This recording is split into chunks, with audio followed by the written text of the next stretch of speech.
Hello Aqua friends, welcome to my channel. My name is Nicole and today I have this really foggy, beautiful backlit tree for you today. And we're going to be working on this with a soaked piece of paper. So you're going to go ahead and soak your paper in water, completely submerge it. And I soaked it for about 5 minutes.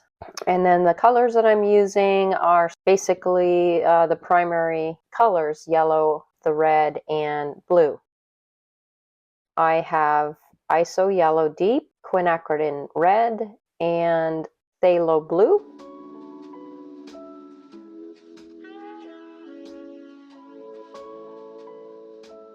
So I start off by putting down the colors that I'm going to be using, and then I'm going to pour the blue and purple on there where it needs to be darker.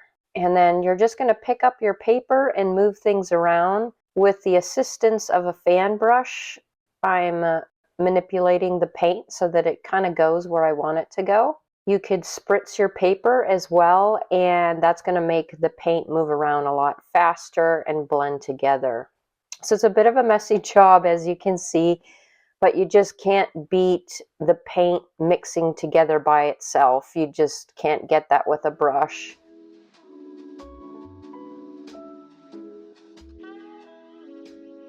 I'm deepening the colors by adding more paint. And then when you're happy with that, I'm putting in some grass while it's wet. It's going to stay wet for a really long time. Now, this is our foggy background layer, if you will. So I'm putting that line of pink right above the grass line like I see in the reference photo, and I'm going to let that whole thing dry.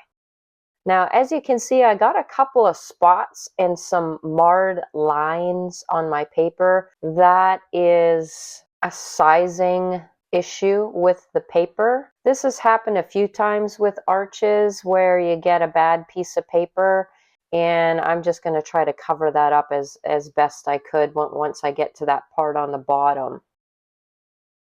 So now we're working wet on dry, and we're going to put in that main tree. And as you can see, the tree sort of blends from a yellow lit side into the darker side on the left-hand side. So I'm mimicking that exact same thing. I'm using my quinacridone yellow. I do have some sepia, and then I will bring in my blues on the other side. I do have indigo blue that I'll be mixing to get a darker blue color for this main tree.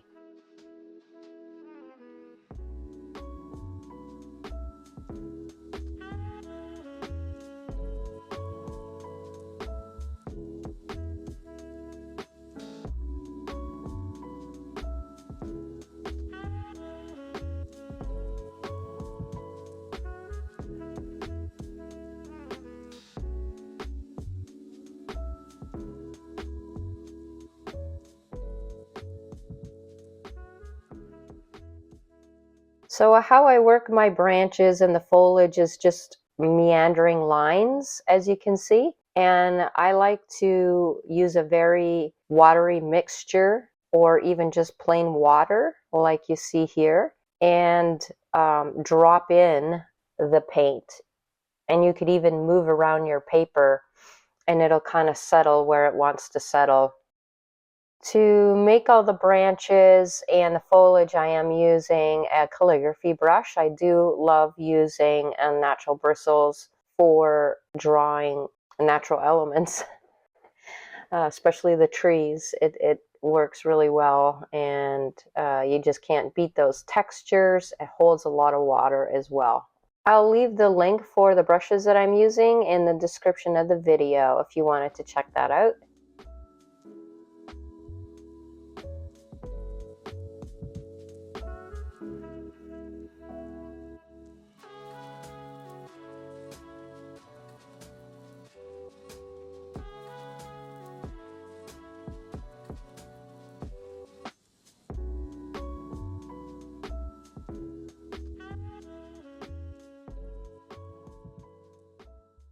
So once you're happy with how dark your painting is and you have enough of the branches in place, you're going to let that whole thing dry.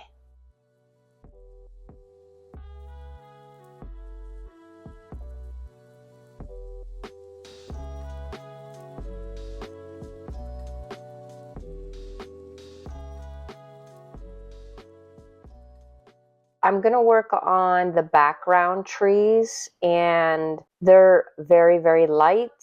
They're not the center of attention, so you do want to use a very watery mixture for these background trees. I'm also going to try to cover up those little bits of the white paper that is showing through due to that sizing error.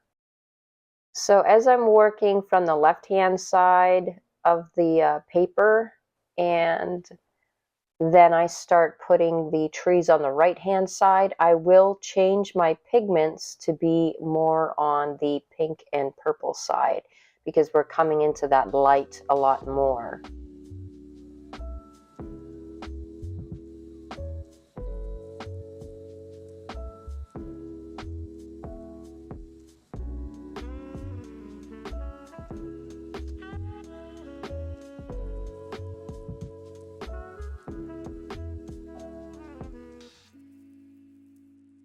So as you can see, I switched to a purpley pink, and I'm going ahead and adding in those trees on the right-hand side.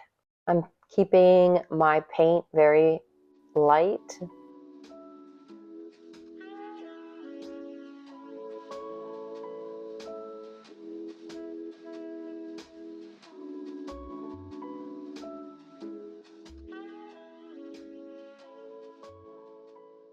So to blend the tree trunks, just use plain water and blend it out into the forest floor.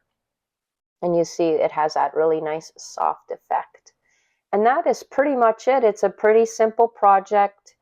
It is a lot of fun working with a soaked paper because you do get that dreamy background effects. It's very nice and soft, and I hope you enjoyed it. Let me know what you think in the comments below, and I'll see you guys next week.